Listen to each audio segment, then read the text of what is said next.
আওয়ামী লীগের এমন বিপর্যয় নিয়ে যা বললেন আব্দুল হামিদ। ছাত্র জনতার অভ্যুত্থানে সাবেক প্রধানমন্ত্রী শেখ হাসিনার দেশত্যাগ এবং আওয়ামী লীগের রাজনীতি নিষিদ্ধ হওয়ার ঘটনায় গভীর আক্ষেপ প্রকাশ করেছেন সাবেক রাষ্ট্রপতি মোহাম্মদ আব্দুল হামিদ। তিনি বলেছেন, আওয়ামী লীগের ভুল ছিল এবং এই ভুলেরই শাস্তি পাচ্ছে দলটি।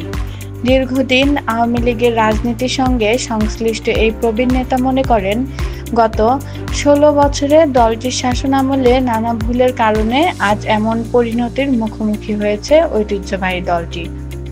আব্দুল হামিদের শ্যালক ডক্টর আনম নওশাদ খান জানান, সাবেক রাষ্ট্রপতি প্রায়ই বলেন, আমাদের অনেক ভুল ছিল, তা না হলে এমনটা কেন হতো। আজকের অবস্থা সেই ভুলেরই ফল। ২০১২ সালে স্পিকার থাকলে এক বক্তব্যে আব্দুল হামিদ বলেছিলেন, সরকার স্বৈরাচারী হলে জনগণ বেশি দিন সায় দেবে না। সেই সতর্কবাণী অবহেলা করারই মাসুল আজ দলটিকে দিতে হচ্ছে বলেও মনে করেন তিনি।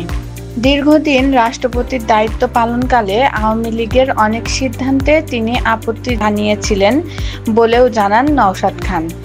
এমনকি শেখ হাসিনাকেও কিছু বিষয়ে সরাসরি বলতেন, যদিও এতে অনেকেই তাকে পছন্দ করত না। আব্দুল হামিদের বর্তমান শারীরিক অবস্থা গুরুতর। থাইল্যান্ডে ১ মাস চিকিৎসা শেষে ৭ মে রাতে দেশে ফেরেন তিনি। ৮২ বছর বয়সী সাবেক এই রাষ্ট্রপতির ফুসফুসে ক্যান্সার 3-4 স্টেজে রয়েছে। চলাফেরা করতে পারেন না, নামাজও পড়তে পারেন না বলে জানান নওশাদ খান। তার ভাষ্য, তিনি অর্থাৎ আব্দুল হামিদ বলেন, নামাজ কালাম তো পড়ি নাই, আল্লাহই জানেন কি হয়। তবে আমি বলেছি, আপনি অনেক মানুষের উপকার করেছেন, আল্লাহ নিশ্চয়ই মাফ করবেন। যদিও রাজনীতিতে এখন সরাসরি যুক্ত নন, তবে দেশের অবস্থা ও রাজনীতির খোঁজ খবর রাখেন সাবেক রাষ্ট্রপতি। নিয়মিত পত্রিকা পড়েন এবং টেলিভিশন দেখেন।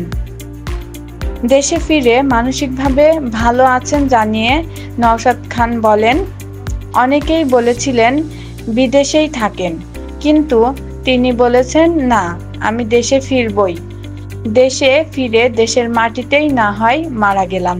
উল্লেখ্য, গত ৫ আগস্ট ছাত্র জনতার আন্দোলনে শেখ হাসিনা সরকার পতনের পর থেকেই আওয়ামী লীগের সাংগঠনিক কাঠামো ভেঙে পড়ে।